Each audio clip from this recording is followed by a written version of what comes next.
मैं श्री सरिता गाकरे आपका स्वागत करता हूं। सिंगिस मैं अपने partner Shri Sanjay Sethi chairman JNPT आपका स्वागत करता हूं। मैं श्री के सत्यनाथन डायरेक्टर एनएचएलएम आपका स्वागत करता हूं। मैं श्री सुमन प्रसाद सिंह जो भारत सरकार से दिल्ली से स्पेशल इस कार्य के लिए पधारे आपका स्वागत करता हूं। मैं श्रीमती रिचा खरे divisional railway manager central railway Nagpur आपका स्वागत करता हूं। मैं आप सभी मीडियागणों का स्वागत करता हूं जो इस कार्यक्रम के लिए विशेष रूप से यहां पधारे हैं और जो नागपुर की जनता को सही संदेश देंगे कि इस प्रोजेक्ट से कितना नागपुर का विकास होगा। मैं सारे पदाधिकारीगणों औद्योगिक क्षेत्र के लोग से आए हुए लोगों का स्वागत करता हूं। इनको ये पता लगेगा कि इस प्रोजेक्ट से कितना नागपुर क्षेत्र का विकास होगा, कितना उत्पाद का बढ़ोतरी होगी इसके द्वारा। मैं आप सबका स्वागत करता हूं। मैं और सारे अधिकारीगण, सारे कर्मचारी सबका यहाँ स्वागत करता हूं। थिंग इज बिफोर इससे पहले कि हम कार्यक्रम शुरू करें, मैं थोड़ा ये बताना चाहूँगा कि जो special purpose vehicle national highway logistics management limited बनाया गया है मंत्री जी के मार्गदर्शन में national highway authority of India में, इसको की दो कार्य के लिए बेसिकली नियुक्त किया गया है। जैसे कि नाम में निहित है लॉजिस्टिक्स, तो गुड्स लॉजिस्टिक्स और पैसेंजर लॉजिस्टिक्स दोनों कार्यों के लिए इसको नियुक्त किया गया है। तो गुड्स लॉजिस्टिक्स में जैसे हम देख सकते हैं कि हम लोग multi modal logistics park develop कर रहे हैं और हम पोर्ट कनेक्टिविटी का भी कार्य दे रहे हैं जिससे कि वाहनों का सामान आसानी से पोर्ट के साथ सके। हम जेएनपीटी के संग बहुत क्लोजली काम कर रहे हैं पोर्ट कनेक्टिविटी को प्रोवाइड करने के लिए। बाकी सारे पोर्ट मेजर और नॉन मेजर पोर्ट की कनेक्टिविटी को, जैसा कि प्रधानमंत्री ने हमको संदेश दिया है कि हमको पोर्ट एंड कोस्टल कनेक्टिविटी को बढ़ाना है, इस पर हम बहुत गति से काम कर रहे हैं। इसके अलावा पैसेंजर लॉजिस्टिक्स में हम लोग इंटरमोडल स्टेशन बना रहे हैं। जैसे आपको पता होगा यहाँ पर अजनी में हम एक बड़ा इंटरमोडल स्टेशन बना रहे हैं जो कि पैसेंजर ट्रांसपोर्ट का एक बहुत बड़ा कंट्री का हब बनेगा। इसमें रेलवे भी होगा, बस भी होगा, प्राइवेट भी होगा, मेट्रो भी स्टेशन भी डेवलपमेंट होगा, उसका काम कर रहे हैं। इसके अलावा मंत्री जी ने हमको कार्य दिया है वे साइड एम्यूनिटीज़ का। नेशनल हाईवे हमने बहुत अच्छा तो अभी बना दिया, बट इसके ऊपर पैसेंजर की अच्छी सुविधा बने हर 40 से 50 किलोमीटर, ऐसा मंत्री जी का निर्देशन है। तो हम उसको डेवलपमेंट का कार्य भी इस एसपीवी को दिया गया है। और एक नया कार्य हमको मंत्री जी के द्वारा निर्देशित किया गया है जो रोपवे डेवलपमेंट। तो हम लोग रोपवे का डेवलपमेंट भी कर रहे हैं। तो अभी रिसेंटली जैसे हमने केदारनाथ और हेमकुंड साहिब विजिट किया, तो उत्तराखंड में हमारे यात्रीगण श्रद्धालु जाते हैं और बड़ी कठिनाई होती है 18 किलोमीटर का ट्रैक करने की। वहाँ पर हम 11 किलोमीटर का एक रोपवे बना रहे हैं जिससे कि श्रद्धालुओं को काफ़ी आसानी होगी। ऐसा ही हम बहुत और जगह पर इस कार्यक्रम को लेंगे। तो ये मेजर लॉजिस्टिक का काम इस कंपनी को दिया गया है। नाउ हम कम आते हैं कि इस विशेष सब्जेक्ट पर जिस पर हम डिस्कस कर रहे हैं, हमारे को भारत सरकार ने प्रधानमंत्री के लीडरशिप में, मंत्री जी के मार्गदर्शन में 35 multi modal logistics park Bharatmala परियोजना के अंतर्गत विकास करने का निर्णय लिया गया है। जिसमें से कि पहला जोगीघापा में लास्ट ईयर फाउंडेशन रखा था और बहुत अच्छा सुचारू रूप से काम आसाम में वहाँ चल रहा है। ऑलमोस्ट 25% काम वहाँ हो चुका है। 2023 में आप देखेंगे कि वो पूरा फर्स्ट फेज उसका ऑपरेशनल हो जाएगा। आपको इसके बारे में आगे विगत कराया जाएगा। थिंकिस ये दूसरा लॉजिस्टिक्स पार्क जहाँ हम जो जेएनपीटी के संग इसमें अपनी पार्टनरशिप में कर रहे हैं नागपुर वर्धा रीजन में, ये इसका दूसरा पार्ट है 35 मल्टी मॉडल लॉजिस्टिक्स पार्क का, जिसको कि हम बड़ी तेज़ गति से अब आज के एमओयू के बाद इसको आगे बढ़ाएंगे, क्योंकि इसका स्टेटस आपको आगे बताया जाएगा कि इसका डीपीआर अदर काम हो चुका है और अब एक्चुअल इम्प्लीमेंटेशन प्रोजेक्ट का शुरू होगा इस प्रोजेक्ट पर। इसके अलावा जो मेजर लॉजिस्टिक्स पार्क्स जहाँ पर हम थोड़ा तेज़ गति से आगे बढ़ रहे हैं, वो चेन्नई में हमने अभी रिसेंटली उनके संग साइन किया है एमओयू। बेंगलोर में हम लोग आगे बढ़ रहे हैं डिस्टिंग्विश, और इंदौर में। बाकी जगह पर भी और कार्य धीरे धीरे स्टडीज शुरू किया जा रहा है ताकि इन्हें अगले 3 सालों के अंदर हम इसको पूरे विकसित रूप से देख पाएँ डिस्टिंग्विश। आपको ये पता होना चाहिए कि लॉजिस्टिक्स पार्क जब ये डेवलप होगा तो ये एक बार बार क्वेश्चन मुझे पूछा रहा था, इससे क्या होगा, कैसे होगा। आई एम श्योर मंत्री जी इसको बहुत डिटेल में आपको बताएंगे।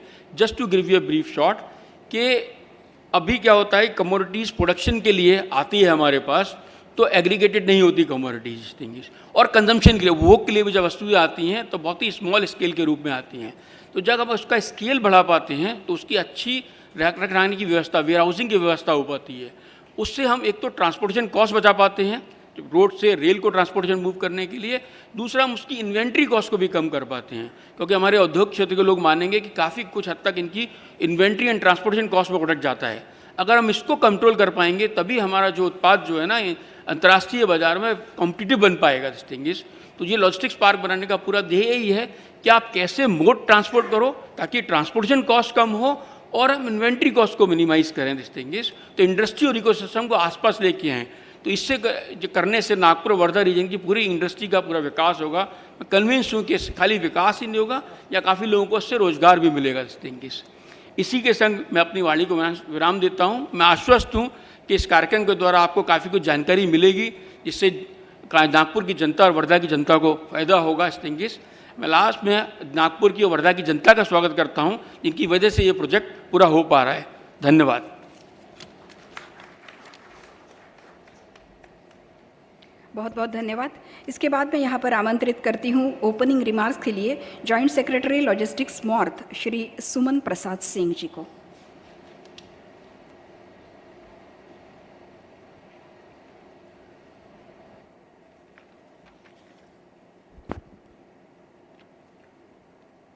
Honourable union minister road transport and highways Shri Nitin Gadkari ji, honourable mayor Shri Dayashankar Tiwari ji, honourable MP Wardha, other distinguished guest sitting on the dais, ladies, gentlemen, and media friends.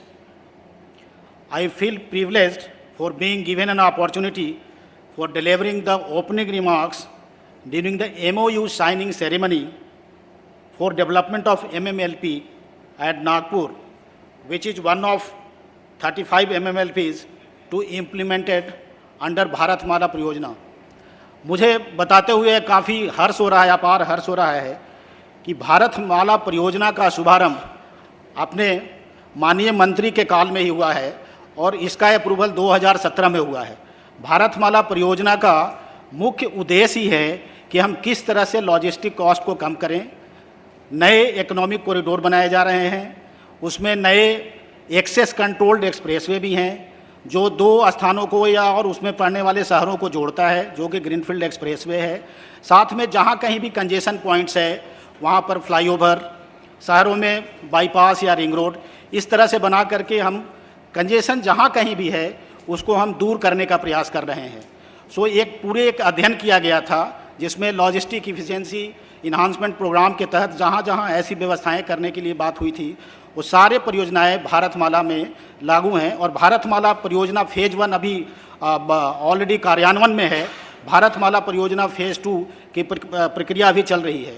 उसी भारतमाला परियोजना में 35 मल्टी मॉडल लॉजिस्टिक हब का भी उसमें समावेश किया गया है और उसमें से अभी हम लोग एक नॉर्थ ईस्ट में जोगी गुफा में ऑलरेडी काम प्रारंभ हो चुका है, दूसरा चेन्नई में ऑलरेडी MOU साइन हो चुका है और तीसरा आज हम नागपुर में करने जा रहे हैं। और नागपुर में सबसे बड़ी बात है कि यहाँ भूमि ऑलरेडी उपलब्ध है, बाउंड्री वॉल भी दे दिए गए हैं, रेल साइड के कनेक्शन भी लगभग पूरे हो चुके हैं, रोड भी है और रोड की भी चौड़ीकरण 4 लेन चौड़ीकरण की जाएगी। उसकी पूरे लैंड की कॉस्ट लगभग 86 करोड़ के आसपास है।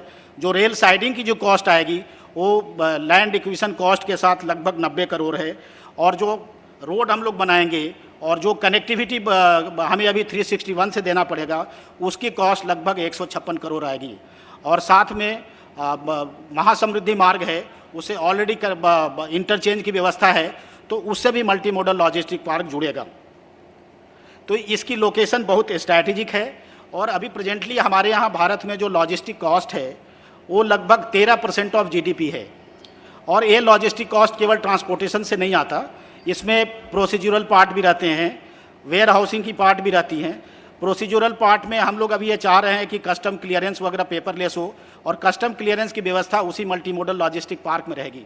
तो हम एक ही बिंदु पर सारे सॉल्यूशन देने का कोशिश कर रहे हैं कि अगर किसी को रोड से रेल में ले जाना हो तो वहाँ रोड से सामग्री आएगी और फिर वो रेल से वहीं जा सकते हैं। तो उनको कम से कम हैसल हो, कम से कम समय लगे, जिससे कि हमारा लॉजिस्टिक कॉस्ट कम हो। इसी को ध्यान में रख करके मल्टी मॉडल लॉजिस्टिक पार्क बनाया जा रहा है। और जैसे हमारे NHLML के CEO बताए कि not only for goods, for passengers also, we are going to develop this inter-modal station like Nagpur, Varanasi, Katra or like that. So in this way, we are trying to reduce the logistic cost both for good transport as well as the facility for the passenger transport. This will be a kind of freight handling facility which will be connected through this road and rail both. And whatever commodities which come to the multimodal logistic park, it will get an EXIM clearance and it will be directly sent to the JNPT, and which will allow and which will facilitate the shipping of the export goods at a very low turnaround time. साथ ही साथ इसमें JNPT से काफ़ी हमें सहयोग मिला है। JNPT की land थी और वो एग्री किए हैं ताकि गवर्नमेंट का ये दो फैसिलिटी कंपिटिटिव ना हो, इसलिए साथ में हम लोग इसको मिल करके कर रहे हैं और JNPT का इसमें बहुत बहुत सहयोग रहा है। इसमें सारे काम जो होंगे वो टेक्नोलॉजी ड्रिवन होंगे। मैक्सिमम प्रयास किया जाएगा कि इसमें पेपरलेस वर्क हो और minimum interference, minimum human interference हो। इसी के साथ मैं अपने वाणी को विराम देना चाहूँगा। धन्यवाद। जय Hind.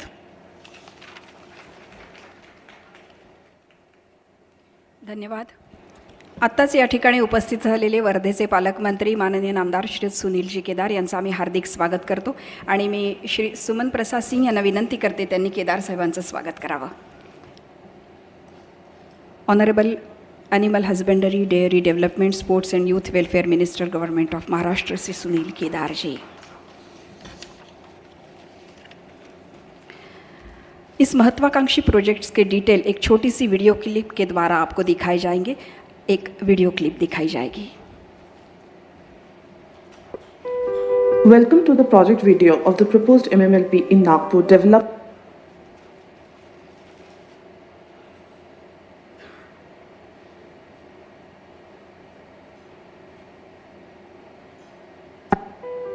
Welcome to the project video of the proposed MMLP in Nagpur developed under the Bharatmala Pariyojana by the NHAI in collaboration with JNPT. The site is located in Sindhe village of Wardha district, Maharashtra, and is about 50 kilometers away from Nagpur.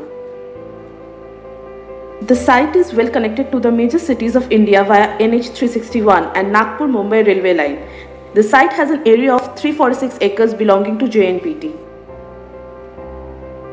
The site is located on the NH 353I, which is connected to the NH 361 in the north and NH 44 in the south. NH 361 is at a distance of 4.3 kilometers and the proposed Mahasamruddhi Mahamarg is at 2.5 kilometers from the site. The Nagpur-Mumbai railway line runs perpendicular to the site in the southeast direction. The master plan is for achieving a balance and optimal utilization of land. Considering the demand analysis, 231 acres has been utilized for the development of MMLP for the horizon year 2051. The remaining area has been reserved for other development.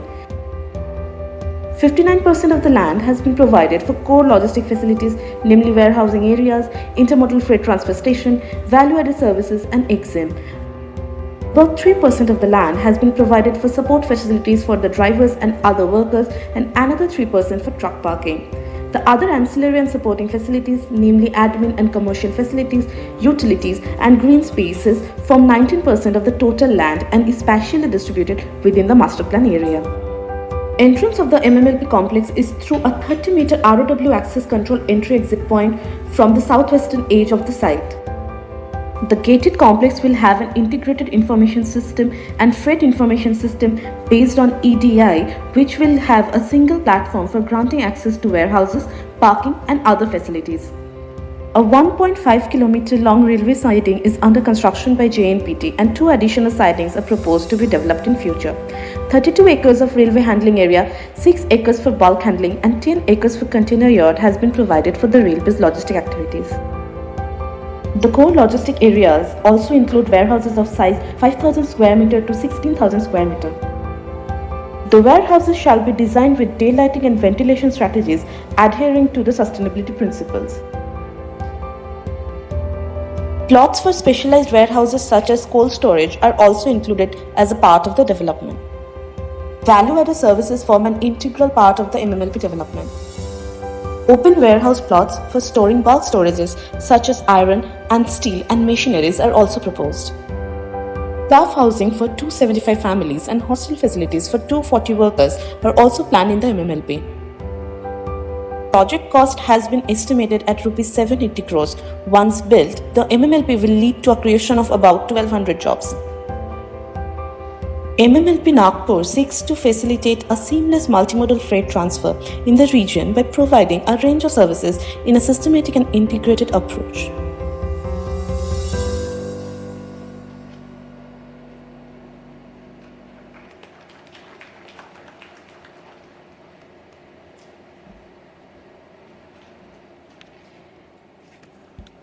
इसके बाद मैं यहाँ पर आमंत्रित करती हूँ श्री प्रकाश गौर CEO MHL ML तथा JNPT के chairman Shri Sanjay Sethi जी को। इनसे निवेदन है कृपया ये महत्वाकांक्षी प्रोजेक्ट का MOU साइन करें। आदरणीय गडकरी साहब की उपस्थिति में ये MOU साइन होने जा रहा है। सम्मान के साथ आमंत्रित करती हूँ श्री प्रकाश गौर तथा श्री संजय सेठी।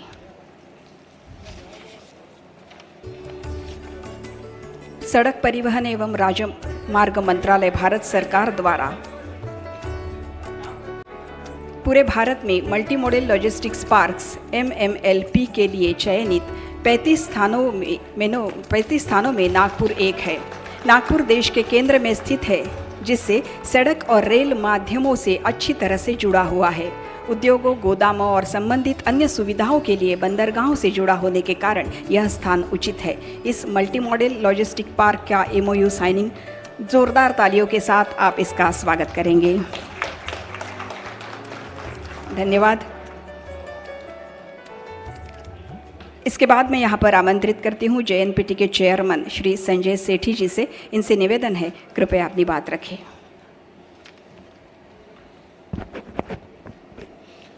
सम्माननीय केंद्रीय मंत्री श्री नितिन गडकरी जी, वर्धाचे पालक मंत्री श्री सुनील केदार, माननीय खासदार, माननीय महापौर, मंचावर उपस्थित सर्व मान्यवर मित्रांनो, JNPT कडनं ओरिजिनली एक ड्राय पोर्ट इथे माननीय मंत्री श्री गडकरी जी यांची संकल्पनेतूनच एक त्याची जो पूर्ण संकल्पना होती तिथनं सुरुवात झाली की या ठिकाणी एक ड्राय पोर्ट केला पाहिजे। ड्राय पोर्टचा अर्थ असा होता की इथनं JNPTला या पूर्ण एरियाचा जो काय निर्यात आहे किंवा इवन जो आयात आहे तो डायरेक्टली पोर्टकडे न जाता जो आहे आपल्याला इथनं डायरेक्टली ती सुविधा उपलब्ध होऊ शकेल। आणि त्यावेळीच आम्ही 140 हेक्टर्स जमीन संपादित केली। त्याच्यात पोर्ट, ड्राय पोर्ट आणि इंडस्ट्रियल पार्क त्याच्यात अशी जो आहे संकल्पना होती। त्यावेळीस जो आहे याला आपण एक टेक्निकली जो शब्द असतो म्हणजे की इनलँड कंटेनर डेपो जो आहे तो तिथे तयार करावा, पण त्याचे सोबत जो आहे कस्टम बॉन्ड जो झोन असतो आयात आणि निर्यातसाठी, आणि त्याशिवाय जसं आता फिल्ममध्ये दाखवण्यात आला की काही वेअर हाऊसेस, काही कोल्ड स्टोरेज, बाकीची व्हॅल्यू ॲडेड सर्व्हिसेस जसं आपण म्हणतो की ग्रेडिंग, सॉर्टिंग, पॅकेजिंग वगैरे आणि मॅनेजमेंट सर्व्हिसेस, ते सर्व तिथं उपलब्ध करून द्यावीत। म्हणजे विदर्भमध्ये जो काय उद्योग आहेत त्यांना JNPTकडे न जाता सर्व टेस्टिंग फॅसिलिटीज, कस्टम्सची सर्व फॉर्मॅलिटीज इथे करता यावी अशी कल्पना त्याच्यात होती। त्यानंतर कालांतराने जो MMLPचा प्रकल्प पुढे आला त्याचा अर्थ असा आहे की एक प्रकारची सिनर्जी डेव्हलप होते। सिनर्जीचा अर्थ असा आहे की आम्ही एक रेल लिंक देणार होतो, पण आता इथे रोडचा सुद्धा लिंक म्हणजे मल्टी मोडल तो होईल। त्या प्रकारची एक सिनर्जी जो आहे ही ओरिजिनल प्रकल्प जो आहे जवळपास 468 कोटी याचा असा मंजूर झालेला होता। त्याच्यात जवळपास 127 कोटी जो आहे ते आम्ही ऑलरेडी त्याच्यावर खर्च केला. प्रामुख्याने त्याच्यात भूसंपादनाचा खर्च, बाकीच्या जसं सांगण्यात आला तिथे पूर्ण रेल कनेक्टिव्हिटीचा जो काम आहे तो देण्यात आलेला आहे. पॉवर सप्लाय, वॉटर सप्लाय, बाकीचे काय एन्व्हायरमेंट क्लिअरन्सेस एक्सेट्रा, तो सगळा जो आहे काम जो आहे तिथे करण्यात आलेला आहे. आणि आता जो फायदा होणार आहे तो असा आहे की जो MOU साईन करण्याचा अर्थ असा आहे की JNPT-कडच्या हा प्रकल्पामध्ये आता NHAIची जो एक SPV आहे ते याला MMLPमध्ये रूपांतर करतील. म्हणजे जो उद्योग ज्यांना एक रेल लिंक मिळणार होता आता त्यांना दोन्ही मोड्स म्हणजे रोडमधनं पण जो पूर्ण कनेक्टिव्हिटी आहे, पूर्ण जो नेटवर्क आहे तो उपलब्ध होणार आहे. आणि त्याचा जास्तीत जास्त फायदा जो आहे तो या क्षेत्राचे उद्योजकांना होणार आहे. पोर्टची दृष्टीने काही वर्षापूर्वी सर ज्यावेळीस आपण शिपिंग मिनिस्टर म्हणून आला होता त्यावेळीस JNPT एक कंजेस्टेड पोर्ट म्हणून त्याची ओळख होती सर. पण त्यानंतर आपण तिथे 45 किलोमीटरचा असा NHAI सोबत आम्ही एक SPV करून पूर्ण हायवे तिथे सर तो तयार झाला आहे. बिलकुल छोटासा एक काम राहिलेला आहे, बाकीचा पूर्ण तयार झालेला आहे. तर त्यामुळे तो जो कंजेशनचा प्रश्न होता तो आता कंजेशनचा प्रश्न राहिलेला नाही. आणि या प्रकारचे MMLP किंवा ड्रायपोर्टमधनं सर्वात जो एक फायदा होतो पोर्टची दृष्टीने की पोर्टमध्ये कंजेशन न होता, तिथे कंजेशन न वाढवता जो हिंटरलँड आहे आता वर्धाशिवाय आपण जालनामध्ये पण करतो आहे, म्हणजे जो महाराष्ट्रामधलं मराठवाडा आणि विदर्भ या क्षेत्रातनं निर्यात आणि इवन आयात जो आहे त्यासाठी लागणारे जो व्हीकल्स होते, जो ट्रक होते ते तिथे येणार नाही आणि रेलचे माध्यमातनं जास्तीत जास्त जो आहे तिथे डायरेक्ट हे येतील. त्याच्या पोर्टना म्हणजे JNPTला कंजेशनची दृष्टीने खूप मोठा फायदा होतो. ओव्हरऑल जसं आता सांगण्यात आला ही बरेच ठिकाणी फिगर कोट केला जातं की लॉजिस्टिक्स कॉस्ट आमच्या देशामध्ये 13 ते 14% वगैरे GDPचा आहे आणि एक टार्गेट आहे की 7 ते 8% पर्यंत आणावा, म्हणजे जो डेव्हलप्ड कंट्रीजमध्ये असतं. तर त्या डायरेक्शनमध्ये हा एक मोठा पाऊल आहे आणि या क्षेत्राची प्रगतीमध्ये एक मोठा पाऊल आहे. आणि NHAI त्यांची SPV JNPT हे एकत्रित याच्यात काम करणार आहेत आणि याच्यात माननीय मंत्री महोदय यांचे पुढाकाराने, यांची संकल्पनेने एक एक एक एक खूप चांगला जो प्रकल्प आहे तो या क्षेत्रासाठी आज साकार होतो आहे. मी सर्व संबंधितांचा अभिनंदन करतो आणि आपण सर्व इथे आला त्यासाठी आपला धन्यवाद करतो. जय हिंद, जय महाराष्ट्र. मनापासून धन्यवाद. यानंतर आत्ताच या ठिकाणी उपस्थित झालेले नागपूर नगरीचे महापौर श्री दयाशंकरजी तिवारी यांचं स्वागत अभिजित जिचकार यांनी करावं अशी विनंती करते. आणि यानंतर या ठिकाणी आमंत्रित करते MHL-MLचे डायरेक्टर श्री के सत्यनाथन यांना. त्यांना विनंती आहे त्यांनी आपल्याशी 2 शब्द बोलावेत.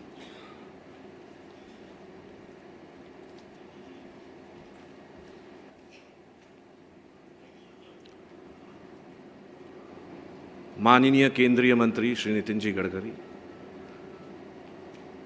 वर्धेचे पालकमंत्री माननीय श्री सुनीलजी केदार, मंचावर उपस्थित असलेले सगळे मान्यवर अतिथीगण, आज इथे आलेल्या या कार्यक्रमासाठी नागपूरचे मान्यवर इंडस्ट्रियलिस्ट्स, अतिथीगण आणि मीडिया पर्सनल. जानेवारी 1997 नागपूरला पहिला ICD स्थापित झाला कॉनकारद्वारा. That was only one ICD आणि त्यात सुदैवाने I was involved in setting up that ICD. त्यानंतर 2014 इंटिग्रेटेड लॉजिस्टिक्स पार्क बोरखेडीला सुरू केलं, जिथे ICD व्यतिरिक्त automobile park, liquid cargo terminal आणि बल्क लॉजिस्टिक्ससाठी एक इन्फ्रास्ट्रक्चर तयार करण्यात आलं. एक कंपनी आहे DLI, डिस्ट्रीब्युशन लॉजिस्टिक्स इन्फ्रास्ट्रक्चर. आणि माझं सौभाग्य असं आहे की त्या फॅसिलिटीजबरोबरही माझा संबंध राहिला. त्याच्या पुढे जाऊन ही जी संकल्पना आहे मल्टीमोडल लॉजिस्टिक्स पार्कची, ही माननीय मंत्रींनी जेव्हा पुढे ठेवली आणि त्याला एक मूर्त रूप देण्याचा प्रयत्न केला, तेव्हा NHLML या कंपनीबरोबर सोबत येऊन पुन्हा एक नवीन लेवलवर मल्टीमोडल लॉजिस्टिक्स पार्क निर्माण करण्याच्या कार्यात मला सहभागी होण्याचं सौभाग्य मिळालं आहे. हे नागपूरशी असलेलं माझं ऋणानुबंध आहे आणि ते ऋणानुबंध मी सहर्ष पूर्ण करत आलो आहे. या मल्टीमोडल लॉजिस्टिक्स पार्कविषयी एकच सांगायचं आहे की हे एक साधारण ICD नाही आहे, हे एक साधारण डोमेस्टिक टर्मिनलही नाही आहे. हे त्याच्या पलीकडे जाऊन एक पुढच्या लेवलचं इन्फ्रास्ट्रक्चर लॉजिस्टिक्स पार्क आहे. आणि जसं तुम्ही आता आदरणीय नितीनजींकडून ऐकालही, ह्याच्यात पुष्कळशा गोष्टी करता येतात ज्या नॉर्मल ICDमध्ये किंवा नॉर्मल मल्टीमोडल लॉजिस्टिक्समध्ये करता येणार नाही. अशा इंडस्ट्रीज की ज्यांना लॉजिस्टिक्सचा कॉस्ट हा फार महत्त्वाचा भाग आहे, त्या इंडस्ट्रीजसाठी हा एक फार मोठा इन्फ्रास्ट्रक्चर क्रिएट होत आहे. आणि त्यामुळे जे इंडस्ट्रीज जसं दाल मिलवाले आहेत, ते दाल इम्पोर्ट करतात, टिंबर मर्चंट्स आहेत, या सगळ्यांसाठी इथे सफिशियंट जागा आहे की ते लोक आपलं मॅन्युफॅक्चरिंगही करू शकतात, डिस्ट्रीब्युशनही करू शकतात आणि ते त्याला डायरेक्टली डिस्पॅचही करू शकतात. ह्याचा फार मोठा भाग फक्त इम्पोर्ट एक्सपोर्टसाठी नाही राहणार, तर डोमेस्टिकसाठी सुद्धा आहे. आणि त्याच्यात वेअरहाऊसिंग स्पेस आहे, व्हॅल्यू ॲडेड सर्व्हिसेस राहतील आणि ओव्हरऑल लॉजिस्टिक्स कॉस्ट कमी करून कसं काय बिझनेस करता येईल त्यासाठी इथे सर्व सोयी उपलब्ध केल्या जातील. NHLMLचा जो कन्सेप्ट आहे तो पाथ ब्रेकिंग आहे. नॉर्मली इन्फ्रास्ट्रक्चर क्रिएट करण्यासाठी सगळ्यात मोठा जो इम्पेडिमेंट असतो तो असतो लँड, आणि दुसरा असतो, with apologies to DRM South Eastern Nagpur, railway approval.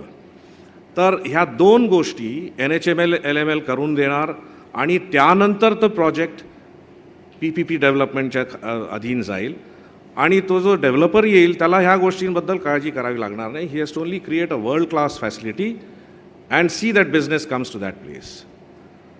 आणि हे एक फार वेगळं असं कन्सेप्ट नितीनजींनी शोधून काढलं आहे आणि ते आम्ही लोक इम्प्लिमेंट करायचा प्रयत्न करत आहोत. नागपूरच्या एंटरप्रेन्युअर्ससाठी आणि मी एकच सांगू शकतो की नागपूरची पहिली ICD सुरू झाली तेव्हा विदर्भ इंडस्ट्रीज असोसिएशनने एक प्रोजेक्ट रिपोर्ट बनवला होता, ज्याप्रमाणे फक्त 250 TU पर मंथ ते प्रोजेक्शन होतं.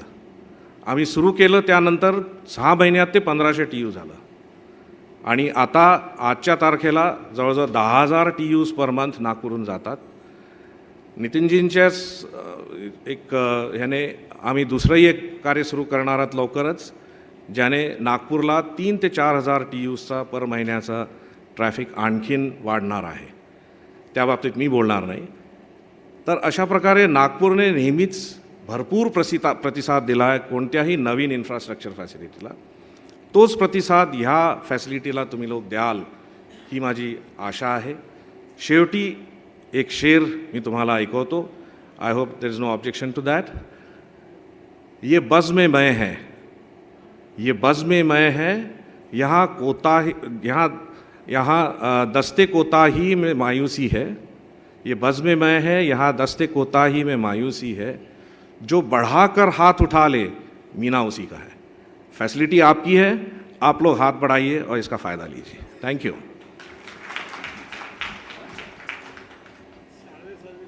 मनापासून धन्यवाद. हा मल्टीमॉडेल लॉजिस्टिक्स पार्क वर्धा जिल्ह्यातील सिंधी इथे प्रस्तावित आहे. वर्धेचे खासदार श्री रामदासजी तडस या ठिकाणी उपस्थित आहेत. त्यांनाही विनंती आहे त्यांनी 2 शब्द बोलावेत.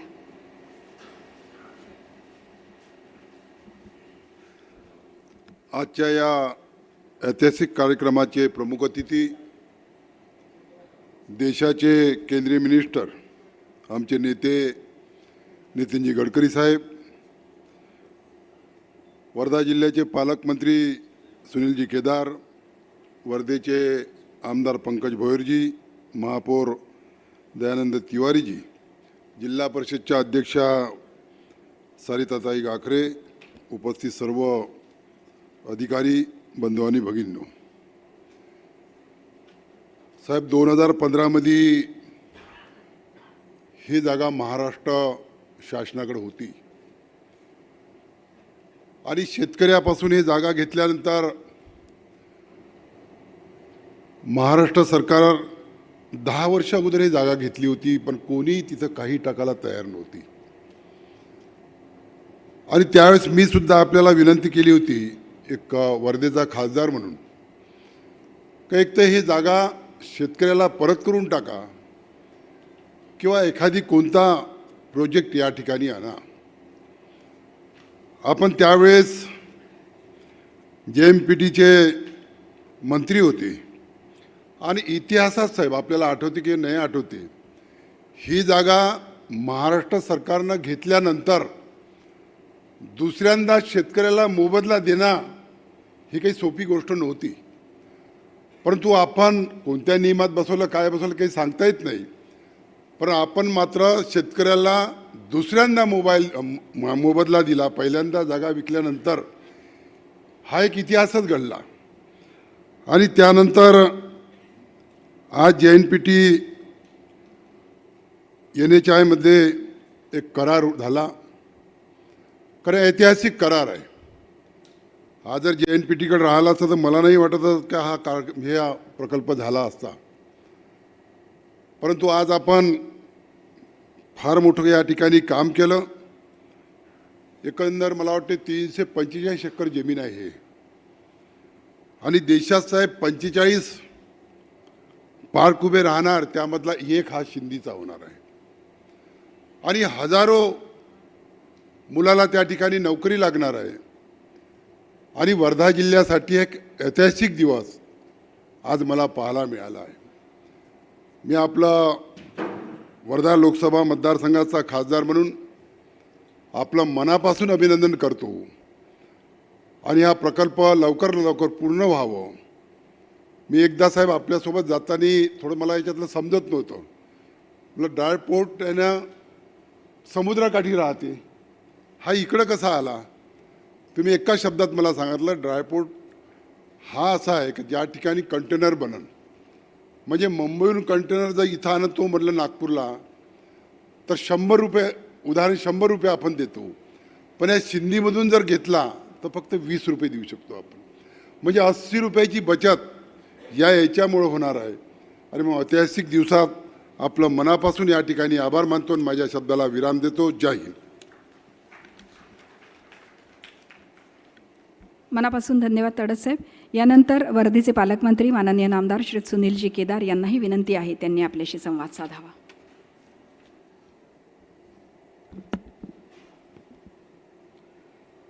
देशाचे सन्मान्य केंद्रीय मंत्री आदरणीय नितीन गडकरी साहेब, कार्यक्रमाला आवर्जून उपसलेल्या नगरीचे प्रथम नागरिक सन्मान्य महापौर तिवारीजी, वर्ध्याचे सन्मान्य खासदार तडस साहेब, जिल्हा परिषदच्या सन्मान वर्ध्याच्या अध्यक्षा सौभाग्यवती कादेरी काकरेताई, मंचावर बसलेले आमदार भोयरजी, सगळे अधिकारी वर्ग, उपस्थित बंधू भगिनींनो, खरं म्हणजे वर्ध्याचा पालकमंत्री म्हणून गडकरी साहेबांचं मनापासून त्या ठिकाणी आभार, त्यांचं स्वागत. त्यांच्याकडे ज्यावेळेस JNPTचं मंत्रालय होतं त्यावेळेस माननीय खासदार साहेबांनी सांगितल्याप्रमाणे त्यांनी हा उपक्रम सुरू केला आणि ह्या विदर्भात विशेषतः वर्ध्यात एक क्रांती आणण्याचा स्वप्न पाहिलंच नाही, त्याला पूर्तताचे पुढं नेलं. पण आपण सगळ्याला माहिती आहे की आम्ही राजकारणी लोक एखाद्या वेळेस एखादी स्ट्रीम सुटली की मग ठीक आहे त्यानं ते पाहावं. पण नितीन गडकरी साहेब असं व्यक्तिमत्व नाही. त्यांनी एकदा हे स्वप्न पाहिलं तर ते पूर्णच करायचं. आणि मग खासदार साहेब आपण म्हटलं ती गोष्ट खरी आहे की JNPTने ते पुढं केव्हा केलं असतं, जे आपल्या मनामध्ये शंका आहे ते माझ्या मनामध्ये होतीच नाही, अशात भाग नाही. पण नितीन गडकरीचे असं व्यक्तिमत्व आहे की त्याने मग त्याला आपलं NHचं इंजन लावलं आणि आता NHच्या इंजनच्या माध्यमातून ते पूर्ण करणार आणि लोकहिताचं जनकल्याणाचं काम एखाद्या राजकीय व्यक्तिमत्वानं एकदा आपण ठरवलं तर पूर्ण केलं पाहिजे याची त्यांनी कर्तृत्वानं आम्हाला त्या ठिकाणी एक चांगला एक सीख दिली असं म्हटलं तर चुकीचं होणार नाही. म्हणून त्या जिल्ह्याचा पालकमंत्री म्हणून त्याचा मनापासून आभार मानतो. त्या संपूर्ण प्रोजेक्टला राज्य शासनाकडनं जे करणं गरजेचं आहे, ज्या गोष्टीचे अप्रूव्हल्स लागतील, जिल्ह्याचा पालकमंत्री आणि मग गडकरी साहेबांकडनं शिकलेला आहे मी. कारण मी कोची धरणाचं नेहमी उदाहरण देतो गडकरी साहेबांना की माझ्या मतदारसंघातलं ते कोची धरण जे मध्य प्रदेश आणि महाराष्ट्राचं मल्टीस्टेटचं धरण गडकरी साहेबांच्या हातानेच त्यावेळेस पुढाकार त्याचं नेहमी उदाहरण देतो. मी नक्कीच त्याच्यामध्ये पुढाकाराने आपला कर्तव्य पार पडेल असं सांगतो. आणि सोबतच या व्यक्तिमत्वाच्या माध्यमातून तुम्ही आम्ही सगळेजण पत्रकार लोकसुद्धा असतील. या कोरोनाच्या काळामध्ये बरेच कार्यक्रम तर आपण पाहिले असतील, पण कोरोनाच्या काळामध्ये माननीय गडकरी साहेबांनी या विदर्भातल्या आणि परिसरातील विकासाच्या दृष्टिकोनातून नेहमी कार्यक्रम घेतच आलेले आहे. कधी स्वस्त बसत नाही आणि लोकांना बसू देत नाही, विकासाशिवाय दुसरं बोलत नाही. त्यांच्या जीवनामध्ये एक आहे पर कॅपिटा इन्कम आपला ह्या परिसरात कसा वाढेल, सर्वसामान्य माणसाच्या जीवनामध्ये कसे चांगले दिवस येतील हा नेहमी ध्यास असतो. आणि त्यांच्या या सगळ्या प्रयत्नामध्ये आपण सगळ्यांनी प्रत्येकाने काही राजकीय माणसांनी शिकत राहिलं पाहिजे अशा प्रकारचं मत व्यक्त करतो. पुनश्च जी वर्ध्याचा पालकमंत्री नात्यानं त्यांनी मला आज आहे ठीक तुमच्यासोबत संवाद साधण्याची संधी दिली, त्या आभार मानतो. आणि त्यांच्या ह्या स्वप्नपूर्तीमध्ये पालकमंत्री नात्यानं कुठेही कमी पडणार नाही असा त्या ठिकाणी विश्वास देतो आणि आपल्या शब्दाला विराम देतो. धन्यवाद. सन्मानपूर्वक आमंत्रित करते आदरणीय नितीनजी गडकरी यांना. विकासाचा प्रचंड वेग साधत देशाला उच्च स्थानावर नेणाऱ्या गडकरी साहेबांसाठी जोरदार टाळ्या. आमदार कृष्णा खोपडे आणि विकास कुंभार यांचं स्वागत करू.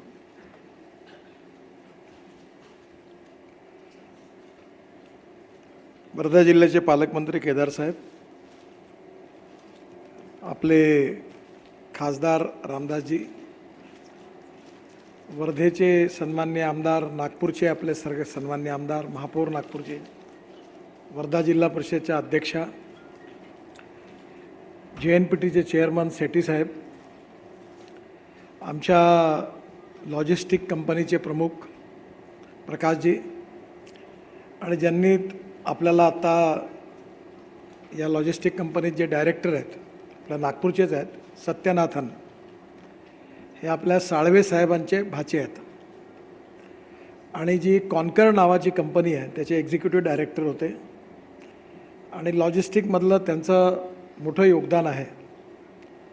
आणि त्यामुळे त्यांना मी NHच्या या कंपनीत पण घेतला. आणि आता हा जो प्रकल्प आहे हा नागपूरकर असल्यामुळे त्याला जास्त पुढे विजननी मोठं करण्याची जबाबदारी पण त्यांच्यावर टाकली आहे.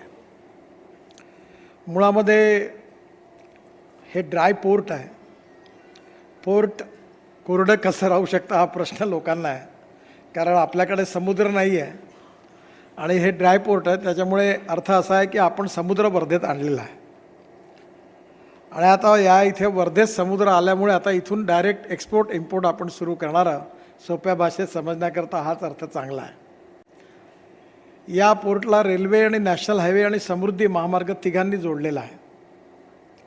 आणि बुटीबोरी इंडस्ट्रियल एरिया याच्या एकदम जवळ आहे. आणि त्यामुळे हा जो पोर्ट आहे इथून पहिल्या गोष्ट एक्सपोर्ट आणि इम्पोर्ट याचं मोठं काम होणार आहे. इथे एकदा कंटेनर सील झाला की डायरेक्ट जगात कुठेही पण जाणार आहे. इथे सगळं कस्टम वगैरे सगळ्या फॉर्मॅलिटी इथेच पूर्ण होतील. आणि त्यामुळे या पोर्टमध्ये सुरुवातीला सगळ्यांना एवढा कॉन्फिडन्स नव्हता कसं चालेल, पण आज सुनील बाबू इथे आले आहेत. माझी त्यांना विनंती आहे की याचा एक विजन हे आज आपण इंडस्ट्री आणि ट्रेडमधले लोकांना इथे बोलवलं आहे. आता उदाहरण म्हणजे नागपुरात 1,200 सॉमिल्स आहेत. लाकूड कापणाऱ्या ज्या आरा मशीन्स आपल्या मिल आहेत त्या 1,200 आहेत. आणि यातल्या 95% लाकूड 90% लाकूड हे इम्पोर्ट होऊन येतं. आता हे लाकूड येतं इम्पोर्ट होऊन JNPTत कंटेनरनी इथे येतं आणि ते मग आपल्या फॅक्टरीत नेतात. कल्पना ही आहे की उद्या आपल्या उद्योजकांनी इथे जर फर्निचर क्लस्टर सुरू केलं आणि या तिथे MIDC तर्फे आपण इंडस्ट्रियल एरियामध्ये ते लाकूड तिथेच आणलं, तिथेच कापलं, फर्निचर तयार केलं आणि एक्सपोर्ट केलं, तर लॉजिस्टिक कॉस्ट आपण त्याची 8 ते 10% कमी केली तर आपण कॉम्पिटेटिव्ह होणे त्याला मार्केट मिळेल. आता आपल्या इथून तुम्हाला माहिती आहे मारुती सुझुकी कंपनीने बुटीबोरीला आपला डेपो उघडला आहे. म्हणजे दिल्लीहून सगळ्या गाड्या बुटीबोरीला येतात, त्या ट्रकनी येतात आणि बुटीबोरीवरून मग त्या संपूर्ण भारतात सगळीकडे त्या सर्क्युलेट करायला त्यांनी नागपूर ही प्लेस निवडली. तर नागपूर हे 0 मैल असल्यामुळे येणाऱ्या काळामध्ये आपल्याला नागपूर आणि वर्धा ही जी लोकेशन आहे ही देशाच्या हृदयस्थानी आहे आणि त्यामुळे आपल्याला लॉजिस्टिक कॅपिटल बनवण्याच्या प्रक्रियेतली ही सुरुवात आहे. आणि म्हणून आज आपण इथे मोठ्या प्रमाणावर एक्सपोर्ट इम्पोर्टच्या बरोबर आपल्याला सगळ्यात महत्त्वाचा मुद्दा म्हणजे इथला शेतकरी आहे. यावर्षी आपला प्रयत्न आहे की कमीत कमी मागच्या वेळी आपण 35 रेल्वेच्या गाड्या करून आपला संत्रा पाठवला आणि आता कालच सत्यनाथन आणि मी बांग्लादेशचे तिथले जे उनका नाम क्या था जो घर पे आए थे मेरे आपके साथ, हाँ मिस्टर शहारिया, त्यांच्याबरोबरही बसलो आणि काल माझी बांग्लादेशच्या गृहमंत्र्यांशी पण बोलणी झाली आणि मी त्यांना सांगितलं की आमच्या संत्र्यावर तुम्ही टॅक्स लावला आहे तर त्याच्यामुळे आपल्या संत्र्यावर 70-80% टॅक्स लावला आहे. तर आपल्या इथून आता डायरेक्ट संत्र जे आहे ते इथे मोठे याच्यामध्ये कोल्ड स्टोरेज आहे, प्रीकुलिंग प्लांट आहे आणि आपल्या संत्र्याचे कमीत कमी 5-10 हजार कंटेनर संत्रा आपल्याला इथून एक्सपोर्ट केला पाहिजे जगात, टेबल फ्रूट म्हणून ही कल्पना आहे. यामध्ये ज्या ज्या फॅक्टरीज आपल्या 100% एक्सपोर्ट करतात त्याच्यामध्ये सुनील भाऊंना माझी विनंती आहे की MIDCने या पोर्टच्या एका बाजूला जर इंडस्ट्रियल एरिया डेव्हलप केला आणि 100% एक्सपोर्ट करणाऱ्या फक्तच कंपनींना तिथे जागा दिली तर त्यांचा माल डायरेक्ट एक्सपोर्ट होईल. त्यामुळे रामदासजी तुम्ही आहे, आमदार साहेब आहे वर्धेचे आणि सुनील भाऊ आहे, तुम्ही जर प्रयत्न केला तर इथे जर एक वर्धा जिल्ह्यात मोठा इंडस्ट्रियल एरिया एक्सपोर्ट याचाच फक्त झाला आणि त्याला महाराष्ट्र सरकारने जर काही विशेष सवलती दिल्या तर आपण इथून मोठ्या प्रमाणावर एक्सपोर्ट करण्याचा एक सेंटर आपलं हे होणार आहे. आता विशेषतः आपल्याला आपल्या इथून वर्धेला जे हिंगणघाटच्या कोपऱ्यावर जे टेक्स्टाईल आहे कंपनी त्याचे 500 कंटेनर ते केवळ बांगलादेशला पाठवतात. नागपूरच्या महिंद्रा अँड महिंद्राचे ट्रॅक्टर जातात आणि आता सत्यनाथनने मला एक आयडिया दिली की तिकडे पण पोर्टवर ट्रॅफिक जाम आहे, म्हणजे रस्त्यावरच्या ट्रॅफिकपेक्षा JNPTचा ट्रॅफिक त्याच्याहून भयंकर आहे, पुरा जाम आहे. त्यामुळे एक कंटेनर बांगलादेशमधून अमेरिकेत जायचं असेल त्याला मुंबईत कारण मुंबई हे कंटेनर पोर्ट आहे जगातलं मोठं JNPT. तर आता सत्यनाथनने मला सांगितलं की आपण डायरेक्ट JNPTतून कंटेनर घ्यायचा, कलकत्त्याला न्यायचा गाडीने आणि तिथून आपण पाण्यावरून पानगाव पोर्ट आहे बांगलादेशला, ते खाली पडलं आहे, ते तिथे न्यायचा. तर कमीत कमी 5-1 लाख कंटेनरला शॉर्टकट मिळून जाईल, एकदम ट्रान्सपोर्टची कॉस्टही कमी होईल आणि त्यामुळे हे करताना मी त्यांना म्हटलं की नागपूरवरून रिकामे कंटेनर ठेवून इथून तिकडे न्यायचे याचा उपयोग करून. तर हे खूप मोठ्या प्रमाणावरचा बिझनेस एक्सपोर्ट इम्पोर्टचा मिळणार आहे. फ्रूट व्हेजिटेबलचा आपलं एक्सपोर्ट इम्पोर्ट वाढणार आहे आणि त्याचबरोबर सिंधी शहराला स्मार्ट सिटी म्हणून तयार करण्याकरता माडा किंवा सिकॉमच्या मदतीने त्याला आपण केला आता लोक येणार इथे मोठ्या प्रमाणावर आणि त्याचबरोबर इथे वर्धा जिल्ह्यातल्या युवकांना विशेषतः रोजगार मिळाला पाहिजे. मी जेव्हा मिहानबद्दल बोलत होतो त्यावेळी लोकांना विश्वास नव्हता, पण मी आता मिहानचा एम्प्लॉयमेंट एक्सचेंज म्हणून माझ्याचकडे काम आहे, त्यामुळे मी तिथल्या लोकांना सांगितलं की मी सगळ्यांची बायोडाटा गोळा करतो आणि पाठवतो. आता माझ्याकडे 56,000 लोकांना मिहानमध्ये रोजगार मिळालेला आहे, 56,000. आणि आता पुढल्या 2-3 वर्षात 1 लाख रोजगार इथे आपण नक्की पूर्ण करू असा मला विश्वास आहे.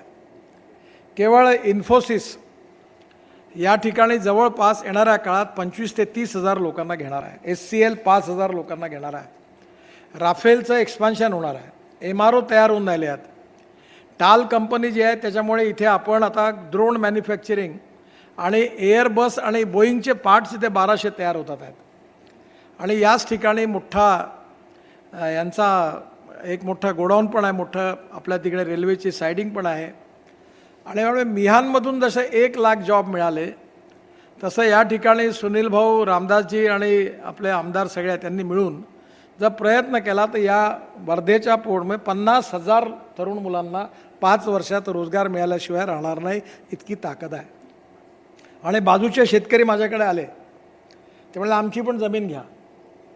आणि हे पहिलं प्रकरण आहे की आपण शेतकऱ्यांच्या हिताचं की सिकॉमनी ॲक्विजिशन केल्यानंतर मी निर्णय घेतला त्यावेळी मी पोर्ट मंत्री होतो, मी डबल पैसे दिले. म्हणजे पहिले त्या शेतकऱ्यांनी महाराष्ट्र सरकारकडनं पैसे घेतले, पण ते खूप जुन्या काळी ती किंमत बरोबर नव्हती. 5-7 लाख रुपये काहीतरी एकर घेतली होती. मला वाटलं की या शेतकऱ्यावर अन्याय झाला, आउट ऑफ वे जाऊन महाराष्ट्र सरकारने मला सांगितलं की हे देता येत नाही डबल पैसे. म्हटलं तुम्हाला द्यायचेच नाही, देणारा मी आहे, तुम्ही कशाला ऑब्जेक्शन घेऊन राहिले. आणि आम्ही या शेतकऱ्यांना JNPTकडून डबल पैसे दिले आणि मार्केट प्राईसप्रमाणे. आणि आता तिकडले आजूबाजूचे सगळे लोक मला म्हणतात की आमची पण जागा घ्या, तर जागा उपलब्ध आहे. तर याला जोडून इंडस्ट्रीयल क्लस्टर, लॉजिस्टिक पार्क आणि एक मिनिट कागद,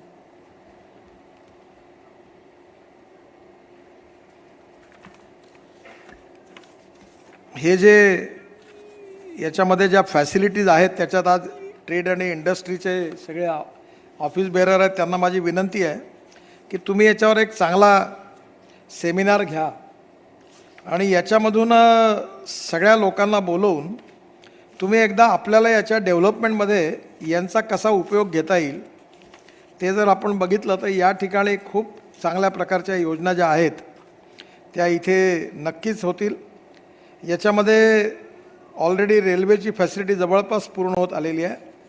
आणि जे कमोडिटी हँडल होणार आहे त्याच्यात अलॉयज अँड मेटल्स, आजकाल आपल्या इथून स्टील एक्सपोर्ट होऊन आलेला आहे, cement, chemicals, consumer goods, cotton, सगळं बांगलादेशमध्ये आपलं सूत गिरण्याचं सूत आणि कॉटनच्या बेल्स मोठ्या प्रमाणात त्या इथून आपण पाठवू शकू.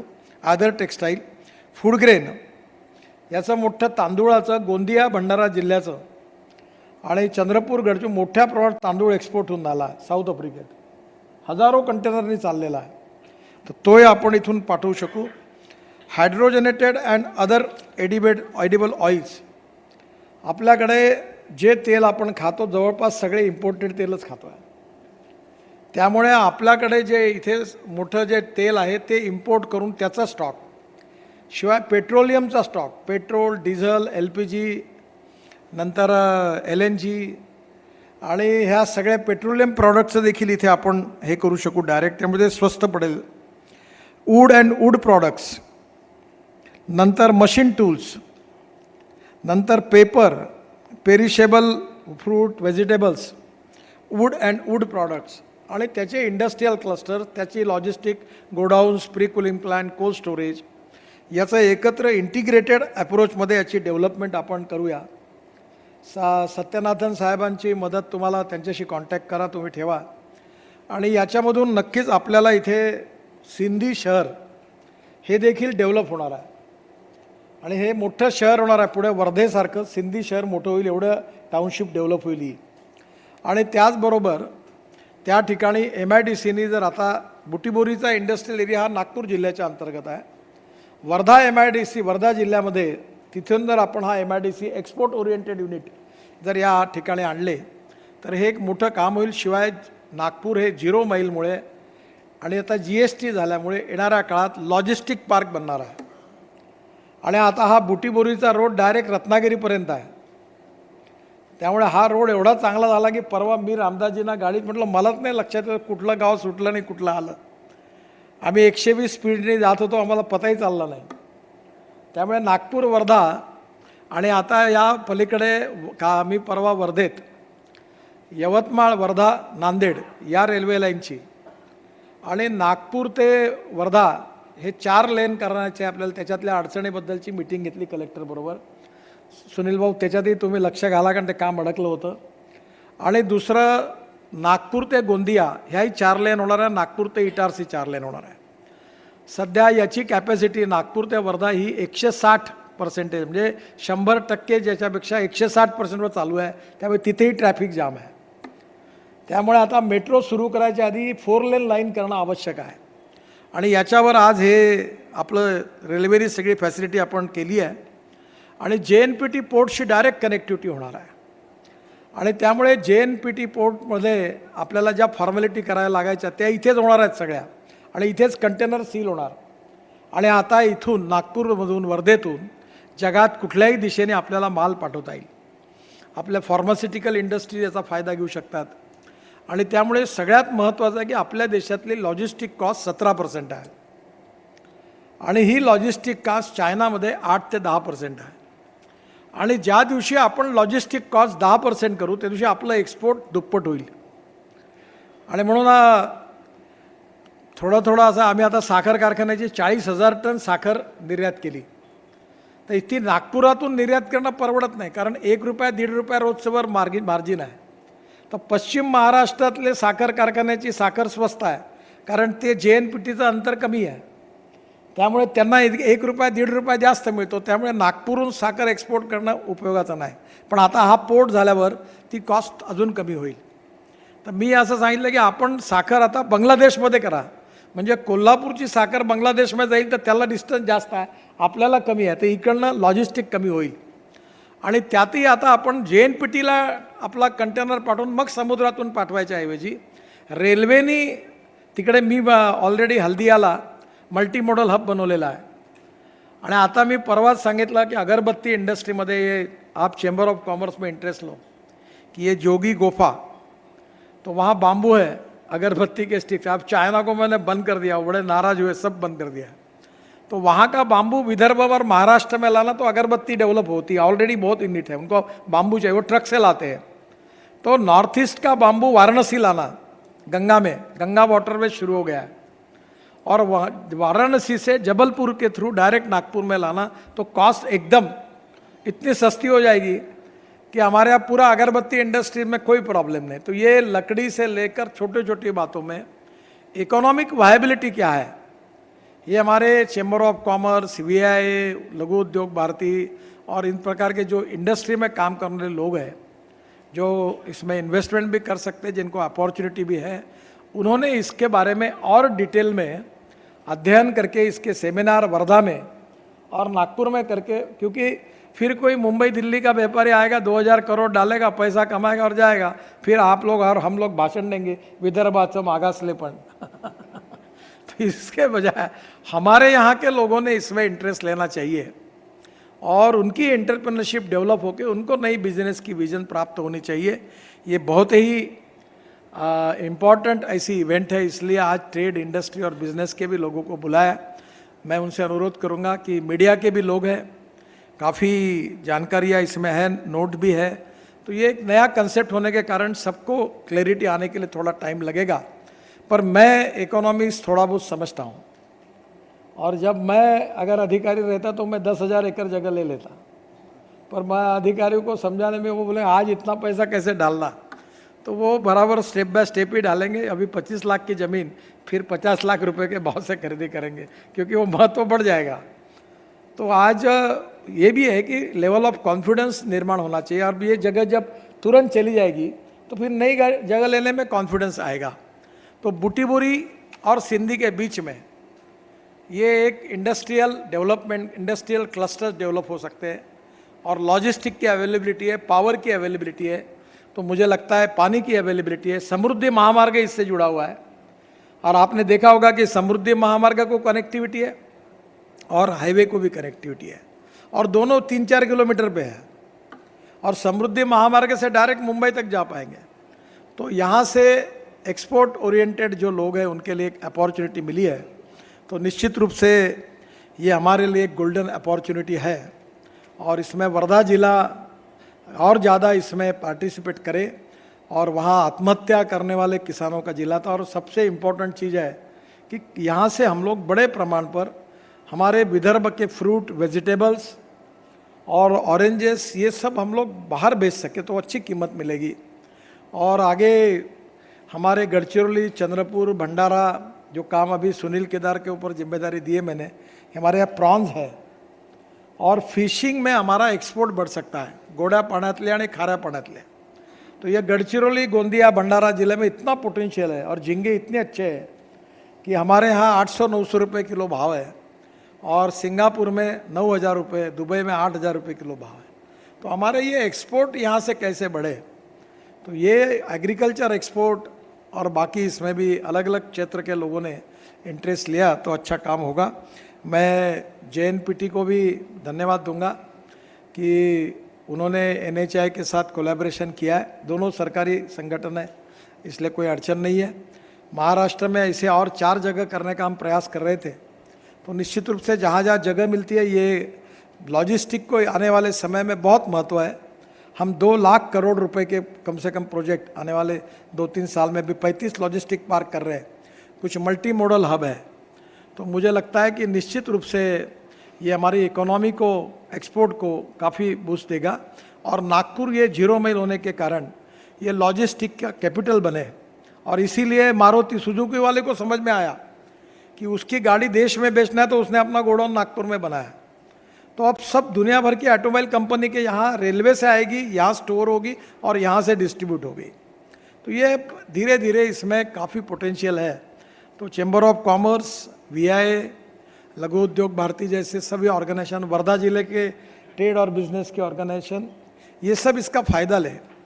मैं एक ही बात बताता हूँ, केवल जो हमारा तेल है वो जहाज में मुंबई में आता है, एडिबल ऑयल, सोयाबीन का या पामोलिन का, वो तेल अगर हमने यहाँ गोडाउन बनाया बड़ा तेल का 50,000 टन का अगर एक बना, तो वर्धा जिले और नागपुर जिले में तेल की कीमत 1 से 1.5 रुपये किलो कम हो जाएगी। तो तेल सस्ता मिलेगा क्योंकि आज एक एक ट्रक से वो लाते हैं वहाँ से, मुंबई से, तो वो पूरा वहाँ जहाज से आएगा और वहाँ से 4,500 टन रैक में डायरेक्ट आके पंप से स्टोर होगा और वहीं से डायरेक्ट जाएगा। तो नेचुरली कॉस्ट कम होगी। तो मुझे लगता है कि आने वाले समय में हमारे यहाँ बहुत पोटेंशियल है और निश्चित रूप से वो यहाँ की जो पोटेंशियल इंडस्ट्री है वो भी इसमें आगे आए, इसका फ़ायदा ले लॉजिस्टिक पार्क का और हमारा एक्सपोर्ट बढ़े। और सबसे इम्पॉर्टेंट चीज़ है जिसके लिए हम कर रहे हैं कि हमारे विदर्भ के किसानों के बेटों को स्वाभिमान से उनके हाथों को काम मिले, रोजगार मिले और रोजगार मिलना चाहिए, यही हमारी प्रायोरिटी है। और वही बात 50,000 5 साल में ये पूरे एरिया में रोजगार मिलेंगे तो वर्धा जिले के लिए ये बहुत बड़ा बूस्ट होगा। तो फिर से एक बार मैं आप सबको बहुत बहुत धन्यवाद देता हूँ और निश्चित रूप से अब ये प्रोजेक्ट NHI के तरफ से काफ़ी गति से आगे जाएगा। ऐसा नहीं JNPT ने काम नहीं किया, उन्होंने भी काम किया था और उन्होंने भी लैंड एक्विजिशन करी थी, सब की थी और काफ़ी काम हुआ था, सेठी साहब ने भी करके रखा था। पर अब यहाँ दोनों नेशनल हाईवे और वो जोड़कर ये और अच्छा हुआ है कि उनका काम भी और बड़ा है। पर ये काम NHI के तरफ से हमारी जो लॉजिस्टिक कंपनी है जिसके प्रमुख यहाँ है वो निश्चित रूप से इसमें ध्यान देंगे। और सत्यनाथन जी ने कॉन्कर्ड का हमारे यहाँ पूरा ये खुला था तो उनके अनुभव का भी उपयोग होगा नागपुर, उनको भी अच्छा उसकी जानकारी है। MIDC, माड़ा या सिकॉम से डेवलपमेंट करने का काम अब सुनील जी आगे उसका विजन लेकर ये क्षेत्र को डेवलप करने के लिए आगे जाएंगे और निश्चित रूप से मुझे लगता है उनकी भी सूत गिरनी है तो आपका सूत यहाँ से एक्सपोर्ट होगा, कॉस्ट कम हो जाएगी और बांग्लादेश में जाएगा तो आपको JNPT कंटेनर भेजने की ज़रूरत नहीं, कपास की बेल यहाँ से डायरेक्ट जाएगी तो उससे वैल्यू एडिशन होगा और पैसा मिलेगा। सबको ये विन विन है।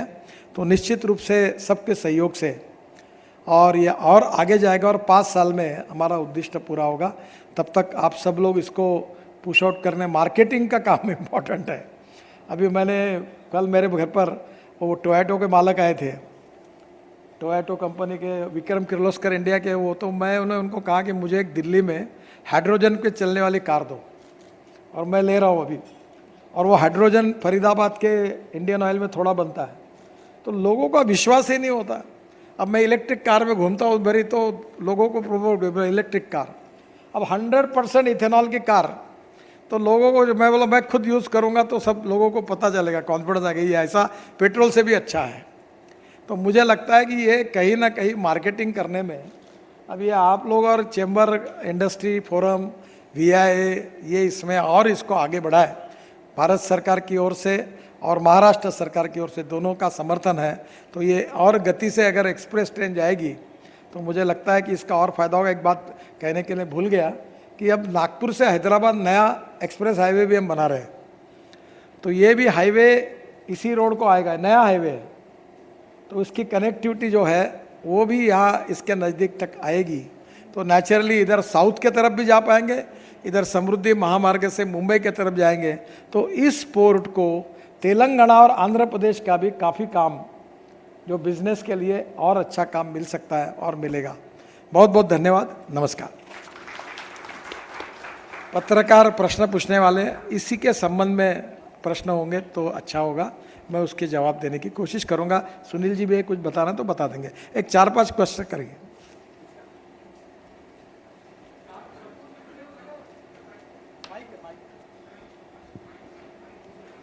हेलो,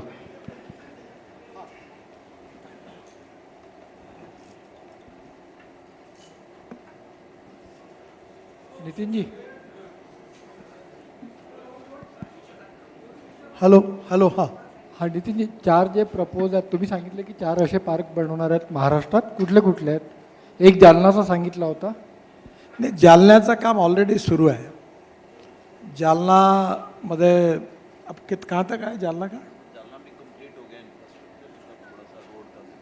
जालन्याचं इन्फ्रास्ट्रक्चर रेल्वेचं पूर्ण झालं आहे आणि रोडचं थोडंसं काम फक्त राहिलं आहे. एक नाशिकमध्ये कारखान्याची जागा होती, ते अजून फायनल नाही झालं. एक सोलापूरलाही जागा होती, एक सांगलीला होती. त्यावेळेच्या महाराष्ट्र सरकारमध्ये आम्ही प्रयत्न करत होतो. मी आता पुढे त्याच्यातून आम्ही NHAI कडनं देता तर NHAI कडनं करण्याचा प्रयत्न करू. काय हॅलो, हां हां नितीनजी, हा जो प्रकल्प आहे हा किती दिवसात पूर्ण होणार आहे आपला सिंधी रेल्वेवाला? हा आजचा जो हा प्रकल्प आहे ड्रायपोर्टवाला, हा कम्प्लिशन केव्हा होणार आहे? जवळपास पूर्ण होत आला आहे, तो झालाच आहे. त्याचं उद्घाटन 2-4 महिने गेले, पण आता काय की तिथे गोडाऊन्स बांधणं, मग त्याला आता इन्फ्रास्ट्रक्चर पूर्ण होत आलं आहे, पण त्याच्यामध्ये आता बाकीचे जे गोडाऊन्स येणं, कोल्ड स्टोरेज येणं, ते जागा विकत घेणं, ऑपरेटर येणं, याची प्रोसेस सुरू आहे. टोटल इसमें इन्वेस्टमेंट कितना होगा आपके तरफ से इंफ्रास्ट्रक्चर पे, और कितना पोटेंशियल है इन्वेस्टमेंट का? ये तो मैं बता नहीं सकता अब कितना है. अभी स्काई इज़ द लिमिट है. मैंने अभी भाषण में बताया आपको कि इसके बाजू में MIDC ने इंडस्ट्रियल क्लस्टर्स तैयार करने चाहिए, जिसके लिए सुनील जी को बार MIDC इंडस्ट्री डालेगी तो ऑफिसर्स आएंगे, इंजीनियर्स आएंगे, लोग आएंगे, तो उनको रहने के लिए स्मार्ट सिटी बनानी पड़ेगी. तो सिंधी नगर परिषद है, तो वहाँ टाउनशिप लगेगी, पानी लगेगा, बिजली लगेगी, दुकानें आएंगी, तो धीरे धीरे एक से दूसरा, दूसरे तीसरा डेवलप होता है. तो वो माड़ा या और कोई आकर वो डेवलप करे, तो ये इस प्रकार से एक डेवलपमेंट से दूसरी डेवलप हो जाती है. सब मिहान का लॉजिस्टिक्स सब पहले से ही है, DLI का भी ICD है, तो अभी ये तीसरा आएगा, तो इतना पोटेंशियल अभी लग रहा है कि महाराष्ट्र, तो फिर क्या ये सिंधी में तीसरा आ जाएगा? दिस वुड बी द थर्ड. नहीं, मिहान में ऐसा है कि मिहान का संबंध जो है वो एविएशन ट्रांसपोर्ट से है. अभी यहाँ हमारे यहाँ जो ये है ना, अपने माहेश्वरी है नवभारत के, उन्होंने इंजेक्शन की फैक्ट्री डाली है और काफ़ी बड़े प्रमाण पर एक्सपोर्ट हो रहा है. मिहान में फैक्ट्री है और मिहान से एक्सपोर्ट होता है. तो अभी बहुत सी लुपिन है. अब मिहान में जनरली जो लोग लाइट कार्गो है, जैसे अभी मैंने मिहान में प्रयास करके अभी गोल्डन जो गोल्ड ऑर्नामेंट्स है उनके एसोसिएशन को प्लॉट दिया है. वो अभी वो कर रहे हैं कि एक बड़ा सेंटर, तो डायमंड के और गोल्ड के अगर ये बनेंगे ऑर्नामेंट्स, तो डायरेक्ट अपने हवाई जहाज़ से एक्सपोर्ट होंगे. तो ये जो है, ये जो 2 प्रकार का कार्गो है. जो हेवी कार्गो है वो लकड़ी थोड़ी हवाई जहाज़ से जाएगी, तो वो जो बड़ा कार्गो है उसको ले यहाँ से जाएगी. और जो फार्मास्यूटिकल है, फ्रूट्स वेजिटेबल्स है, कभी या कभी आपको जैसे मैंने कहा कि जो हवाई जहाज से जा सकते, वो मिहान में रहेगा. सब बांग्लादेश माना है कि टैक्स कम करने के लिए. हाँ, बांग्लादेश ने 80% ड्यूटी लगाई है, 70 से 80% संतरों पे. अपने बातचीत चल रही है. बांग्लादेश में अभी ऐसा है कि पिछले बार भारत सरकार ने, हमने इनिशिएटिव लिया था और एक सब्सिडी दी थी.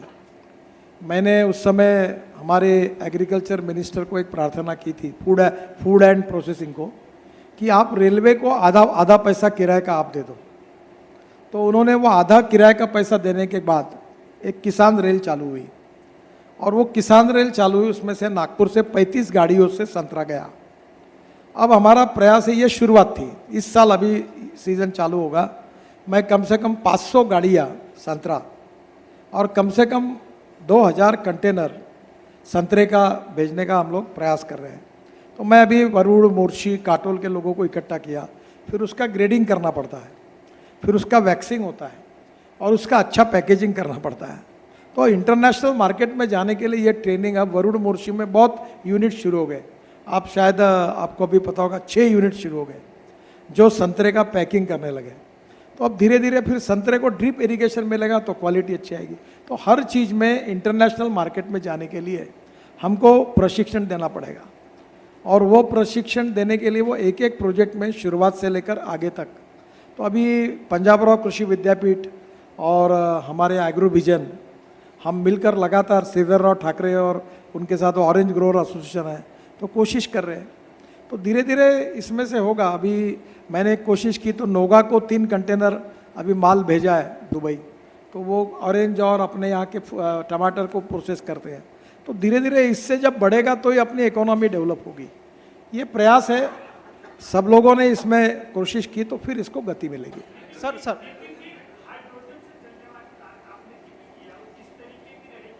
वो अभी नहीं बोलता, अभी वो दूसरे प्रेस कॉम में बताऊंगा, उसकी अलग करूंगा। तो मैं अब वो अगले 15 दिन के महीने भर के बाद दिल्ली में आपको हाइड्रोजन के कार में घुमाऊंगा मैं। नितीनजी, हैदराबाद नागपूर एक्सप्रेस वेचा सध्या स्टेटस काय आहे नेमकं? त्याला सध्या तुम्ही आजच्या करता हीच न्यूज ठेवा, नागपूर हैदराबाद हायवे बनणार आहे एवढंच टाका बरं। नितीन सर, लॉजिस्टिक पार्कमुळे देशामध्ये किती रोजगार निर्माण होणार आहे? आणि दुसरी गोष्ट, तुमच्याकडे जेव्हा शिपिंग मिनिस्ट्री होती त्यावेळेस ड्रायपोर्टचे काम खूप मोठ्या प्रमाणामध्ये झालं, पण आता तुमच्याकडून जशी ते मिनिस्ट्री गेली तर ड्रायपोर्टचं जे काम आहे ते कुठेतरी त्याला थांबून आहेत ते कामं. कारण मी मध्यंतरी गेलो तर नाही काही थांबलं नाही आहे। आता हाच तो आपण आपल्या हातात घेऊन आता डेव्हलप करतो आहे। बघा किती इन्व्हेस्टमेंट येईल। आमचं टार्गेट आहे 5 वर्षात 50,000 लोकांना रोजगार मिळावा। इथे वर्धा जिल्ह्यातलं एक मोठं ग्रोथ सेंटर बनावं। आता हे करण्याकरता सुरुवात झाली आहे, एकातून दुसरं आता समृद्धी महामार्ग बाजूला झाला, नॅशनल हायवे 4 लेन झाला, म्हणजे water, power, transport and communication 4 गोष्टी असतील तर कॅपिटल इन्व्हेस्टमेंट येईल। आता कॅपिटल इन्व्हेस्टमेंट येण्याकरता लॉजिस्टिक कॉस्ट कमी करणं, तर आता ड्राय पोर्टमुळे लॉजिस्टिक कॉस्ट आपल्या या नागपूर, भंडारा, चंद्रपूर, गडचिरोली, आंध्र, तेलंगणाला भागांना एक सेंटर झालं। तसं नागपूर इंटरनॅशनल एअरपोर्ट झालं, तर हळूहळू छत्तीसगड, मध्य प्रदेशचे लोक नागपुरातून दुबईला, दोह्याला जायला लागले ते। तर आपण जसं इंटरनॅशनल एअरपोर्ट करू तर नागपुरात सगळे पॅसेंजर येतील, हॉटेल वाढतील, नागपुरात रेस्टॉरंट वाढतील, त्यातून टॅक्सीचा धंदा वाढेल। तर शेवटी हे एकाला एक मल्टिप्लाय करत असतं। तर आमचं टार्गेट आहे, मी प्रयत्न करणार आहे, आम्ही तर ते ही काही कमिटमेंट नाही आहे की 50,000 लोकांना 5 वर्षात इकडे रोजगार मिळावा। आता मी ज्यावेळी म्हटलं की मिहानमध्ये 1 लाख लोकांना होईल तर कोणाचा विश्वास नाही बसला, पण आज 56,000 लोकांना मिळाला आहे आणि मला विश्वास आहे की या 2024 एंडपर्यंत 1 लाखाचा आकडा आपण क्रॉस करू। आता मिहानकरता ॲडिशनल जागा घ्यायची गरज आहे। तर मला असं वाटतं की याच्यातून हळूहळू डेव्हलपमेंट होईल।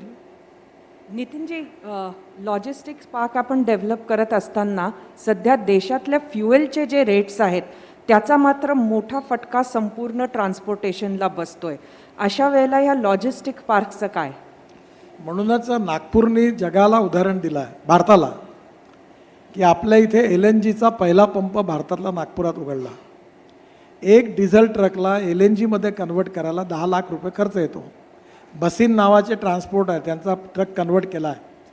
त्यांना विचारलं ट्रक कसा आहे, तो बोले ड्रायव्हर म्हणाला मला मक्खन जैसा चल रहा है, जे डिझेलपेक्षा चांगला चालतो। तुम्ही या सगळ्या विषयावर स्टोऱ्या करा। आता ते एक ट्रक कन्वर्ट करायला 10 लाख रुपये लागतात आणि त्या ट्रकची किंमत 295 दिवसात 10 लाख वसूल होतात। आता गुजरातमध्ये यांनी LNGवरचा ट्रक तयार केलेला आहे। ते आता LNGचे ट्रक आपण आपल्याकडे आणून विदर्भात, महाराष्ट्रात जर LNG केलं तर 100 रुपयाचं डिझेल बरोबर 40 रुपयाचा LNG। मग आपण CNG आणला। आता नागपूर महानगरपालिकेच्या 100 बसेस कन्वर्ट केल्या तर 100 रुपयाचं डिझेल बरोबर जवळपास 55 ते 60 रुपयाचा CNG। पोल्युशन नाही। आता आपण इलेक्ट्रिक कार आणल्या, इलेक्ट्रिक स्कूटर आणल्या, त्या लॉन्च केल्या। मी छोट्या छोट्या कार्यक्रमाला जातो इलेक्ट्रिक स्कूटर लॉन्च करायला, की याच्यातून लोकांमध्ये अवेअरनेस यावा. तर तुम्हाला आता माझं स्वप्न असं आहे की ethanol, methanol, biodiesel, bio CNG आणि इलेक्ट्रिक. आता माझी गाडी आहे, आता माझी गाडीचा खर्चच नाही काही. 10 रुपये पेट्रोल पर किलोमीटर, 7 रुपये डिझेल पर किलोमीटर आणि 1 रुपया पर किलोमीटर इलेक्ट्रिकचा खर्च आहे आणि 4 रुपये पर किलोमीटर इथेनॉलचा खर्च आहे. तर माझी तुम्हाला विनंती आहे की तुम्ही सगळेजण ताबडतोब आपली गाडी इलेक्ट्रिकची कन्वर्ट करा, म्हणजे पेट्रोल डिझेल भाववाढीचा तुम्हाला त्रासच नाही होणार.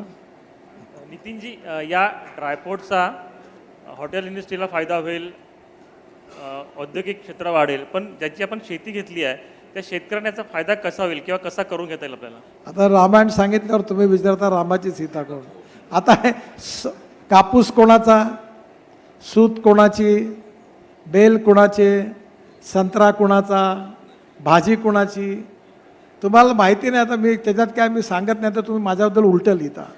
मी हे सगळे प्रयोग करून चुकलो आहे आणि मी प्रयोग बिझनेस कमावणार. मी 20 कंटेनर आमच्या भाज्या आम्ही आत्ता कॅनडामध्ये आणि दुबईमध्ये एक्सपोर्ट करतो. 12 कंटेनर संत्र मी स्वतः इनिशिएटिव्ह एक्सपोर्ट केले. नोगाचे 3 कंटेनर मी ते पाठवले बाहेर.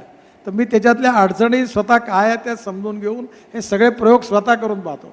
इलेक्ट्रिक म्हटलं तर इलेक्ट्रिक गाडी चालवून पाहतो, हायड्रोजन म्हटलं तर हायड्रोजन चालवून पाहतो, इथेनॉल म्हटलं तर इथेनॉल चालवून. त्याचं कारण तुम्हाला कुठलीही गोष्ट सांगताना ते प्रूव्हन व्हावं म्हणून मी तो प्रयोग करतो. तुम्ही लगेच छापता का गडकरीने धंदा सुरू केला म्हणून, कारण तुमची डोळ्याची दृष्टी बघायची दुसरी असते. त्यामुळे तसा अर्थ नका लिहू.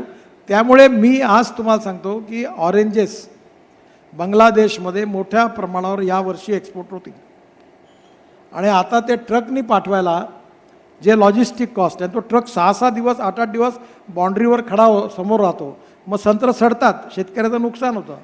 आता आपण काय करू की डायरेक्ट कंटेनरमध्ये आपण कोल्ड स्टोरेजसारखं कंटेनर आहे, त्यातून संत्रा इथून ठेवून डायरेक्ट बांगलादेशमध्ये 4 दिवसात 5 दिवसात पोहोचवू आणि तेही पण तिथून पुढे अडकणार नाही.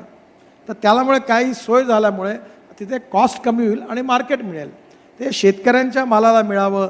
मी तर केदार साहेबांना म्हटलं तुम्ही आता पशुवैद्यकीयचे मंत्री आहात तर तुम्ही आता आपले झिंगे आहेत त्याचं प्रोसेसिंग. जसा कोकणामध्ये काल एक गद्रे नावाचे गृहस्थ आले ते माझ्याकडे रत्नागिरीचे आणि त्यांचं 600 कोटी रुपये सी फूडचं एक्सपोर्ट आहे. ते मी म्हटलं त्यांना की तुम्ही गेला आमच्याकडे या इथे आणि आमच्या विदर्भात गोड्या पाण्यातले जे झेंगे आहेत ते तुम्ही एक्सपोर्ट करा. आता आपल्या इथल्या लोकांनी केलं तर मग तिथे आम्ही जे कोल्ड स्टोरेज टाकतो आहे तिथे आपण पुढे फिश करताय पण टाकून देऊ, प्रोसेसिंग प्लांट टाकू, मदत करू. तर यातून एकातून एक दुसरं असं होणार आहे. लास्ट क्वेश्चन आता कोणाचा? नितीनजी, हां